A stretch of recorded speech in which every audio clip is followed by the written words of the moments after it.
You know how to find Trenton anymore?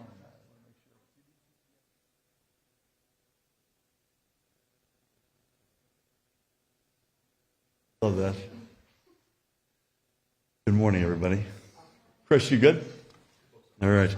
Hey, greetings, everybody, and thank you again on short notice, as many of you did last night, for joining us today at the Aberdeen-Matawan train station. Normally, I'd start a press conference like this one by saying good morning, but for families and commuters here in Monmouth County and frankly all across New Jersey, this morning is anything but a good morning. Their days are off to an unnecessarily difficult start. We're now roughly 10 hours into New Jersey's first rail strike in decades. And I want to make sure we get one thing straight up front. It did not have to come to this. Here with me this morning, as he was last night, is the outstanding president and CEO of NJ Transit, Chris Kolluri. He and his team, many of whom are here with us this morning, along with our entire administration, again, many of them represented this morning, have been working around the clock, frankly, for months to avoid the strike. And now they are continuing to work around the clock to rearrange our state's entire transportation system so it can, to the best of our abilities, meet the needs of New Jerseyans. And I will ask Chris to elaborate on those details in just a few minutes. At this moment, our single highest priority, in addition to making the system work, just as it has been for the past several months, is reaching a fair and affordable deal as soon as humanly possible. A deal that provides NJ Transit's employees, including our locomotive engineers, the wages and benefits they deserve, without being forced to raise costs on riders, commuters, and taxpayers. As I said last night, here in New Jersey, we are proud to be the quintessential organized labor state. As Chris will attest to, 14 of the 15 unions with which NJ Transit engages are in complete harmony. NJ Transit's employees are the backbone of our public transit system. But the workers who depend on NJ Transit are the backbone of our entire economy. They deserve a public transit system that is reliable and affordable, period. So in our efforts to balance fairness on the one hand with affordability on the other, back in March, Chris and the Bletz representatives shook hands on a contract that would pay engineers roughly the same hourly wage, literally give or take 10 cents per hour, as engineers with the Long Island Railroad. In other words, it would have given their members almost exactly what they have asked for, being paid the same wage as engineers at other transit systems in our region. And crucially, that contract would have provided our engineers their hard-earned raises without blowing up NJ Transit's budget. At the time, Bletz General Chairman Thomas Haas called the contract that was agreed upon, and I quote him, fair and fiscally responsible, end of quote. But now, just a couple of months later, a small handful of locomotive engineers have walked off the job and shut down our entire transit system. I think Chris will correct me if I've got the math wrong. We're talking just under 400 engineers in a total workforce of about 12,000. It is frankly a mess of their own making. And it is a slap in the face of every commuter and worker who relies on NJ Transit. But we're not here this morning to point fingers. We are here to demonstrate that our administration remains ready to get NJ Transit back to full speed and to provide the Bletz members their hard-earned raises. Of course, no deal under these circumstances, or probably any other, is ever going to be perfect. The fact is, mass transit systems across the country face a sobering fiscal reality, in part due to threats to federal funding, and those threats and those realities cannot be ignored. I mentioned last night SEPTA across the Delaware River threatening to cut services by 45% and at the same time increase fares by 20%. That will not ever be the case here in New Jersey. And putting NJ Transit on stable fiscal footing as we have worked relentlessly to do for the past now 7.5 years, requires tough calls and compromises from all of us, lawmakers, workers, employers, businesses, and especially our commuters and taxpayers. Witness last year's painful corporate transit fee. And I might add, that is in sharp contrast. We dealt within the four walls of New Jersey with a very challenging fiscal reality that, again, is not unique to New Jersey, but we're also not immune, as in contrast to the MTA's answer, which is to rip off New Jersey commuters going into Manhattan. We chose to solve that challenge within our four walls, and we will this one as well. But I, for one, refuse to pass the buck or increase taxes on hard-working New Jerseyans for the same or even more likely reduced service. That's not going to happen. That is untenable. And the truth is, we can deliver a fair contract to every New Jersey Transit employee without abandoning our hardworking neighbors.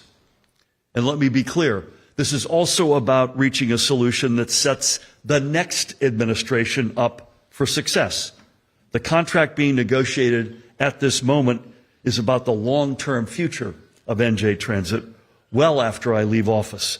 Literally a tiny fraction of any deal that we reach will impact our remaining 8 months.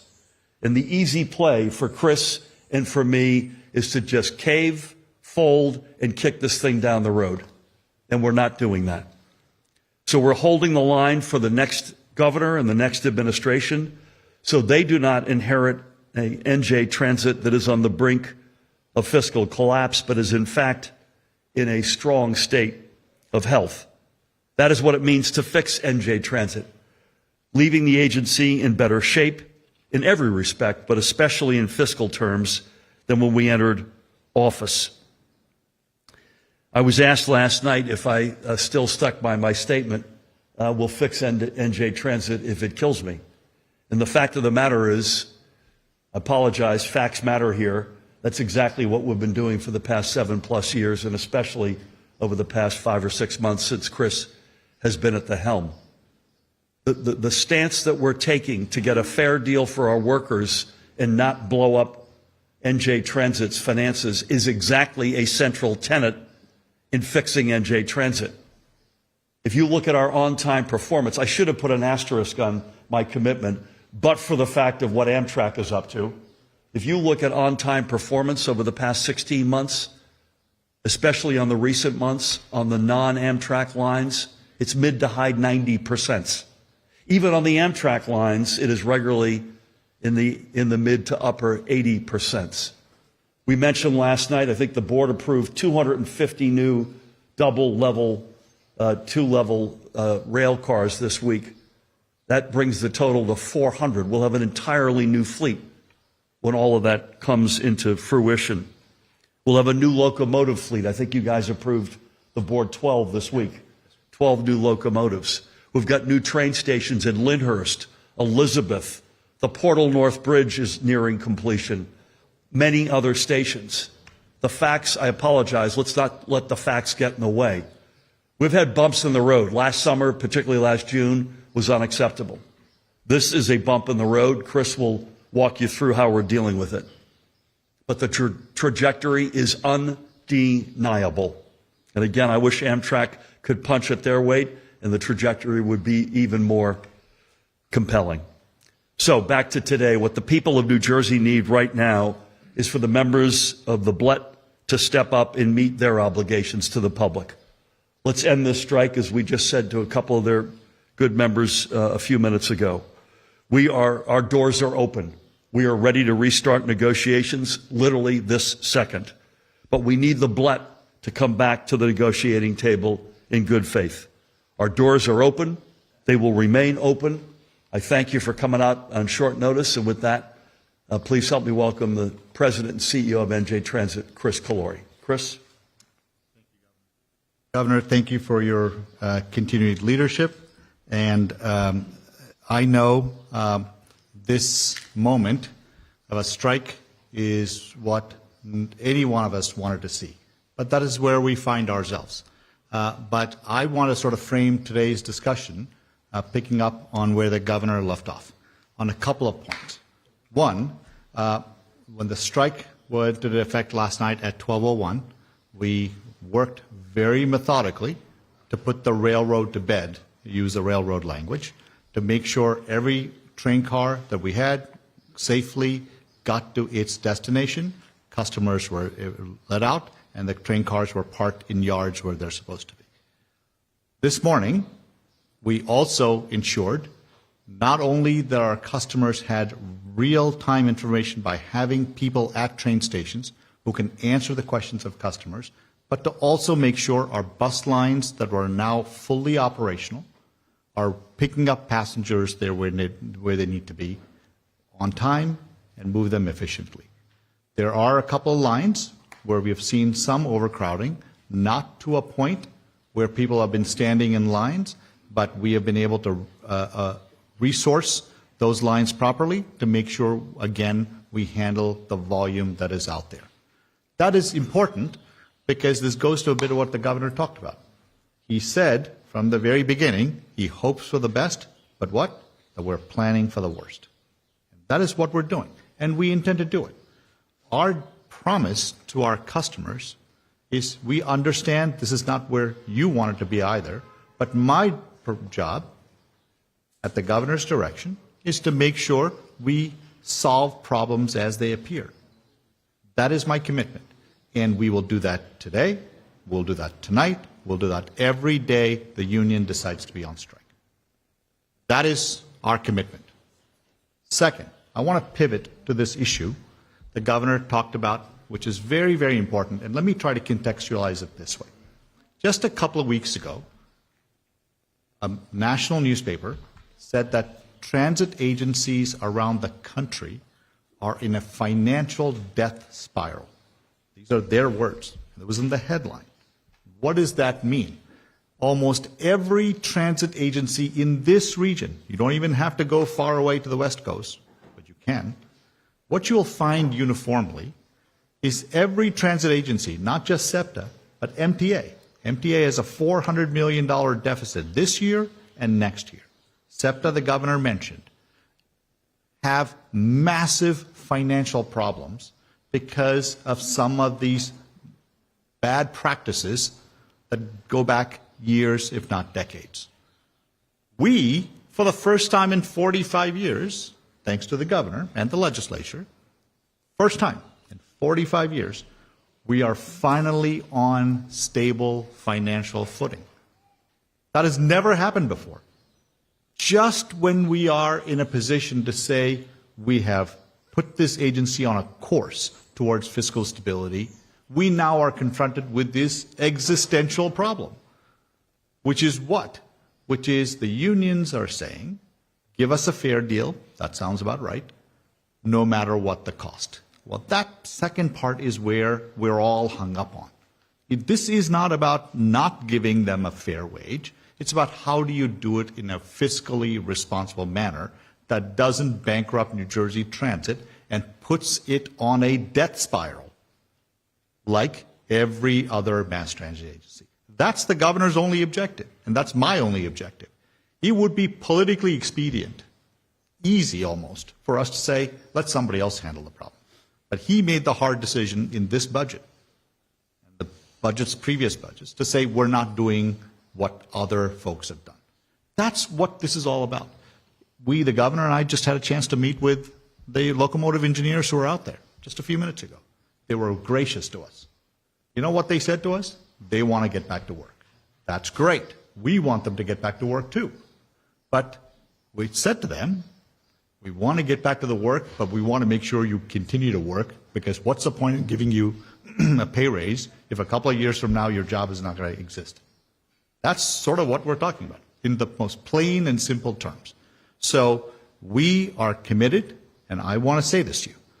When the governor gave me this opportunity, which is a privilege, about 5 months ago, the first call I made was to Tommy Haas, the chairman of the BLET.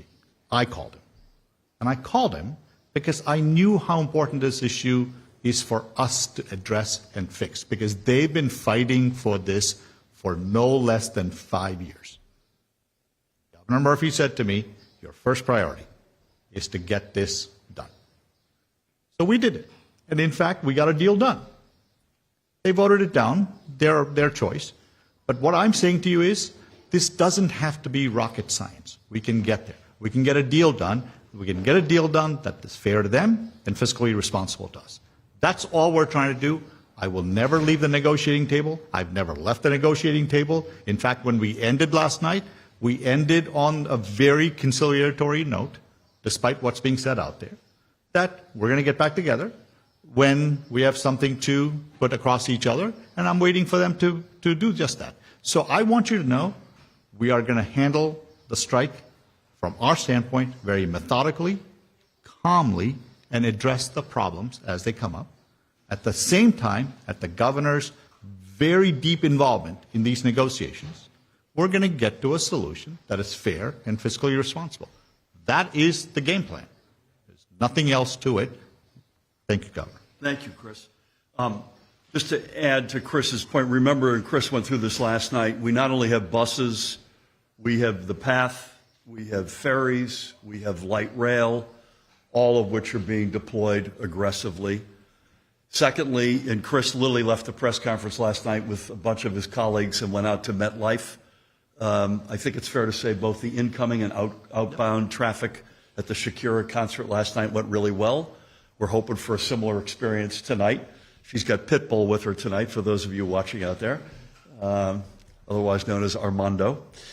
And just one question for you. You mentioned the National Board last night and Sunday morning. Any color on that before we take questions? Thank you, Governor. Sorry. So in last Monday, the National Mediation Board asked us to come to Washington, the both parties, and to make sure we do a meeting. And we did. And that sort of kicked off a whole round of negotiations that went till late last night.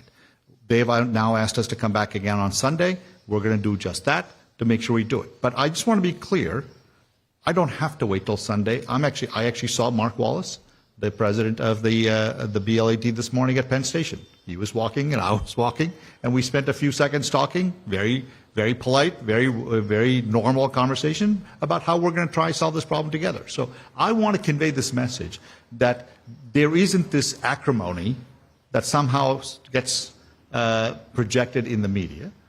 When we are in the room together, we understand our mission, and I'm telling you right now, I am fully committed at Governor Murphy's direction to get this deal done, but it has to be fair to them, but it has to be fiscally responsible. Well said. One other question. I'm doing the first two questions here. You can channel them through me. Any comment about other unions within NJ Transit in terms of their posture and profile today, if you don't mind? I'll say that we have said to any union member at New Jersey Transit, if they want to come to work, we welcome them to come to work, and they have been coming to work, and they are doing the stuff they're supposed to be doing, and that shows a sense of their commitment to New Jersey Transit's mission. And I think that should be applauded. This isn't something to be vilified for, and we appreciate it, and we'll continue to work. And I want to emphasize what the governor said. The men outside in orange shirts, not transit men, but the other men, the locomotive engineers, want to get back to work, and we want them to get back to work. That is the entire mission here, because ultimately we want the 350,000 daily riders to be able to use the mass transit system that they rely on.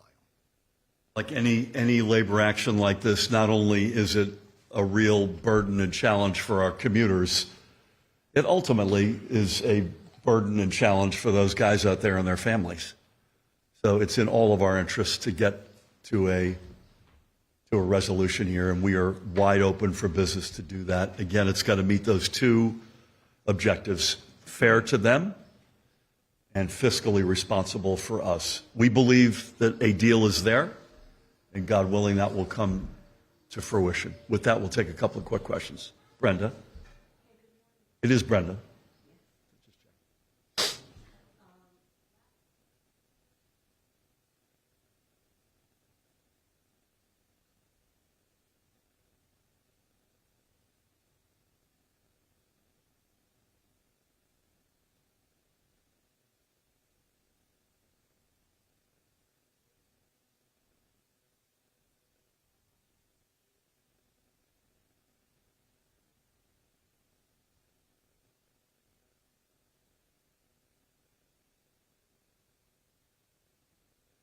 I'll let Chris address that. It's a very good question, and we did hit it last night, but we should hit it again this morning. The difference between getting this right and wrong, I mentioned this in passing last night, is a difference between single-digit to low double-digit millions of dollars on the one hand versus 9-digit millions of dollars on the other hand. The former is within our purview, within Chris's and my purview to be able to handle. The latter is in the category of blowing up our fiscal reality at NJ Transit, which we cannot allow to happen. Chris, do you mind addressing? Yes, sir. I think, let me try to frame it this way. These are incredibly complex agreements, right? If the structure of the agreement is focused on locomotive engineers and things that they want to change in work rules and they want to give back in work rule savings, then it becomes a locomotive engineer contract. If it looks and feels like it's anything other than that, this is, somebody asked me, are these so-called Me Too clauses consistent in every union contract? The answer is yes. So this isn't just a unique thing for New Jersey Transit. So all we're trying to do is solve for this very important issue of wages that the union has asked for, but in the foundation that the governor talked about, fair and fiscally responsible, is grounded in the structure of the contract as well, because we have to make sure all the concessions we're asking for are locomotive engineer concessions, and all the changes we're producing that'll give them this increase are locomotive specific wage increases, if that makes sense.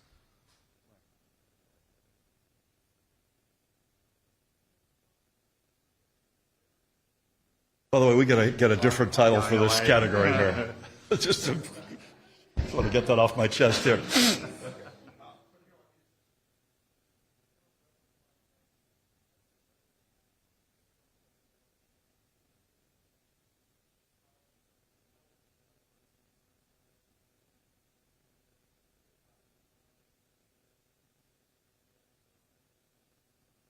I'm going to hand this one to Chris. Yeah, yes, sir. If done incorrectly, or done correctly, it doesn't matter, forget intent for 1 second. Every union, regardless, by the way, of New Jersey Transit or not, this happens at the Turnpike, this happens in firemen, this happens in police, this happens in teachers. In general, that's my understanding, there is what is called a side letter that basically informs a process by which it triggers this clause. And what I am suggesting is, and it is not, think about it from a union's perspective and why they would need a letter like that.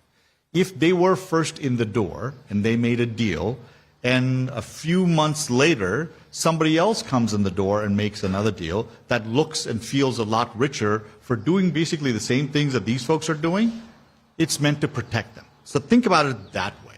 So it was meant to bring some level of equity, fairness, and parity for going first, if you will.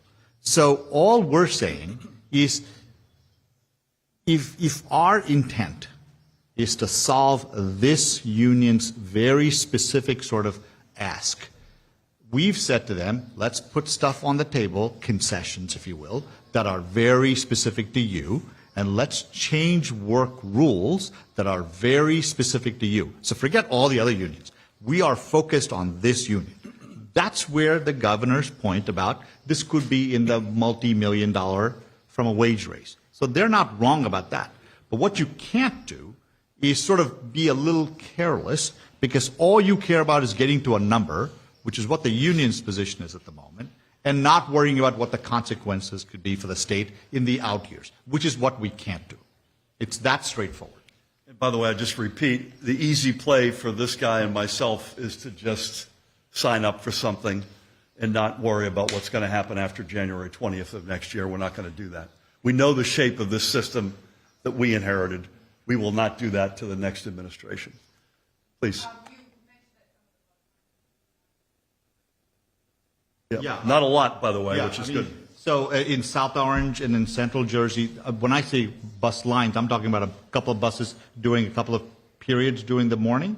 But what we were able to do is resource them to make sure the people who are there are handled and put on the buses. But the most important thing you need to know is there were no lines waiting to get on the bus. It was just we have very good technology on our buses where we're able to measure what's going on regular demand versus current demand and be able to sort of handle our demand management of the fleet, if you will. No. Look, I mean, the governor, with his approval, we just made a deal with the 5,500 members of the bus union last week, and they stuck with pattern, and they are very, very happy, so we have a tentative agreement with them. I don't think we're aware of anybody outside of the engineers not showing up today. Is that fair? Well, yeah, broadly. Broadly speaking, at least. Please.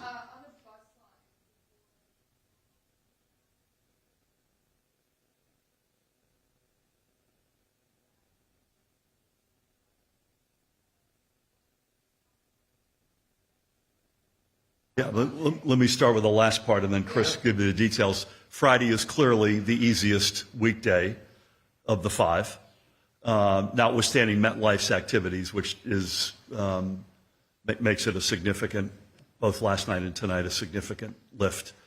We're very much well aware of that. Frankly, if this had to happen, having it happen at 12:01 on Friday, I think it's fair to say, Chris, gives you and your colleagues a chance to suss out what's working, what's not working, where we need to plus up resources, et cetera, on a day that will be lighter than Monday for sure. And Tuesday, Wednesday, Thursday continue to be our big commute days. Any other color you want to throw? And let me answer it this way.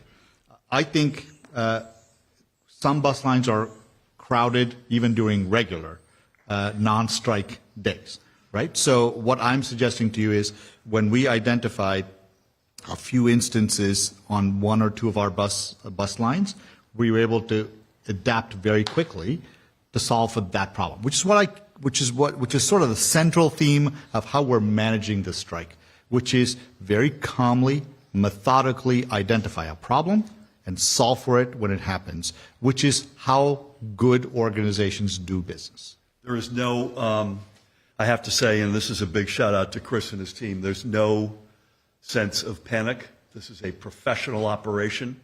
We did not want to see this day come, but they were prepared for it. And I have to say I'm incredibly impressed by their efforts so far. I think I can answer for Chris and his team to say we're going to war game what happened this morning and this afternoon, probably tonight as well, because we have I hope it doesn't get out that far, but we got Beyonce coming in for 5 nights beginning next week. I'm sure there'll be lessons learned that will be applied. Please.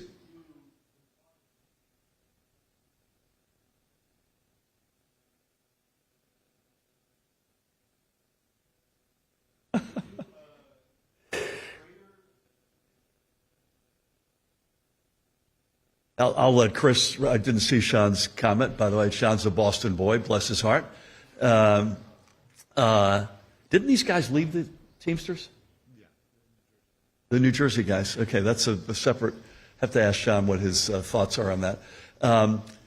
The tone in the room is exactly what you would expect it would be. Chris will give you color, but this is a professional, the fact that we're not agreeing doesn't mean that we're throwing chairs at each other. To the contrary, we just are at an impasse. You should probably add to that. Yeah, look, I've now met with the general chairman, I don't know, over the 120 days I've been in this job, maybe like 10 of those 120 days, 10 weeks out of those 120 days, one way or the other. And I've gotten to know the new president, national president.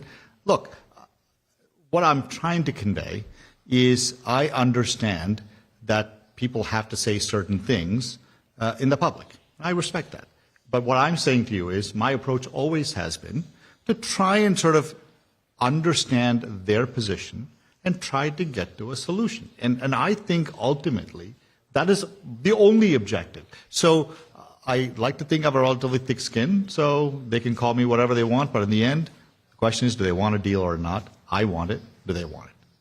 This is the nature of the beast. If you looked at what folks across the aisle would have say about me, and then if you were to look at our private deliberations and negotiations, it's it's life. It's life. We all know that that's the way it works. Couple other quickies. Where are you? Where are you? I'm back here. Hi. Good morning. Did we not reserve you a seat or what? No, I'm Okay. yes, good morning.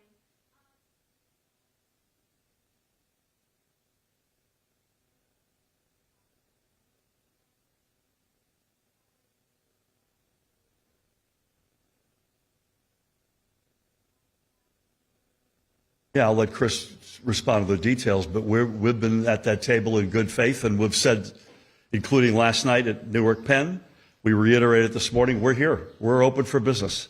We want to get this solved. So this notion of walking away is not accurate. You also have to accept when you think there's an impasse that can't be bridged.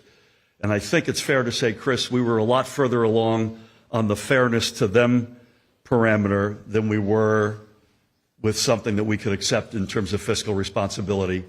And that is a deal breaker for us. I wish it weren't, but it is. I'll just say there hasn't been anyone in their relationship with New Jersey Transit who's been more willing to negotiate than me. In fact, I don't need to just say it. The proof is in the pudding. I've already done it once. I was the first guy to reach out to them first time around. I was the first guy to reach out to them second time. I think the only reason why we came to the decision we did together, I might add, because I ended the meeting by saying the follows. You have put forward a proposal that seems fair to you, but it doesn't solve our fundamental issue of fiscal responsibleness. Here's our counter. To which they said, well, that doesn't meet what we think is right. And I said, why don't we do this? You take time to think about it, we'll take time to think about it, and then we'll continue talking to reach a solution. And that's when the National Mediation Board, which was present the entire time for all 3 days, said, why don't we all gather on Sunday? So that doesn't sound to me like I left in a huff and a puff. It just sounds like doing what reasonable people do after almost 11 hours of negotiating, saying you're at a position that's not tenable to us. You still don't seem to agree with where we are, but we are making progress, and we'll get there.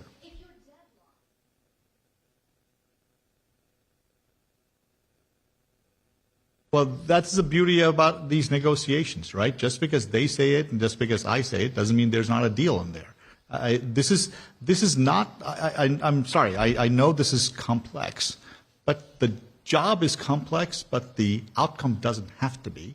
It's as simple as what the governor laid out. These two principles and the structure that we're talking about together. By the way, this doesn't mean they have to accept all our ideas or they have to accept all our ideas. We've had 3 days of extraordinarily productive discussions. And I'll say this to you. If you sort of look at this contract as a 100% deal, we're 95% there. So this isn't, the reason I continue to be optimistic that we can get there is this is about solving for their problem and our need. That's it. And we'll get there. Do one or two more, please. You mentioned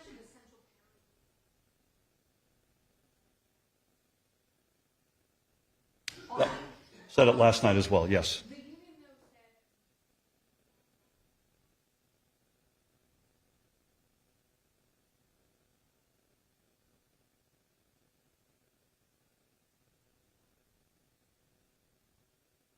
Sure. I think Chris will respond to it, but please. Sure.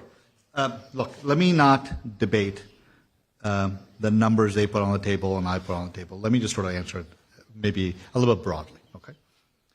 They started this discussion by saying we're not getting paid enough. Fair point. And they said we're making $10 less than everybody else in this region. Fair enough.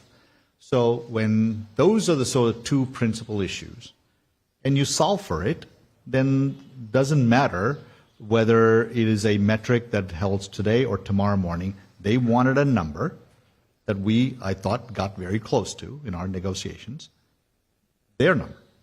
And I still think we can get there. So I could, but I'm not going to, but I'll give you one example. Did you know the Metro North engineer, a trainee, takes 8 years to make the salary that a New Jersey Transit engineer makes in 2 years? Why is that? Because it takes a trainee at Metro North to go through what is called a progressive wage for 8 years. Not so at New Jersey Transit. Do you know why? Because the day they're hired, they train for the number of years, which is 2 roughly. At the end of 2 years, they make full wage. Full wage.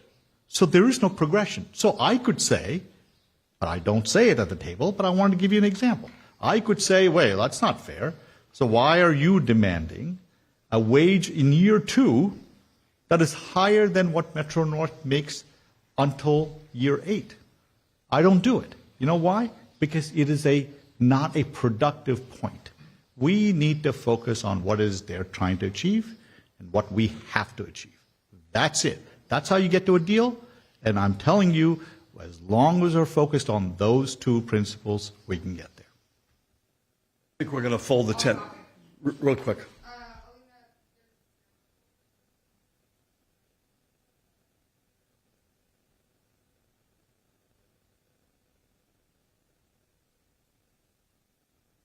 I have the same reaction as I had with Mayor Baraka, even more so in this case, because as a member of Congress, unless our lawyers tell me I've got my constitutional facts wrong, they have an absolute right to inspect any facility like that. So I've seen the same rumors. I've got no comment on the specifics, but LaMonica, Bonnie Watson-Coleman, Rob Menendez have absolute rights to inspect those facilities. And if that goes ahead, I think it's just as I said about Ras Baraka, outrageous. Thank you all. Stay tuned.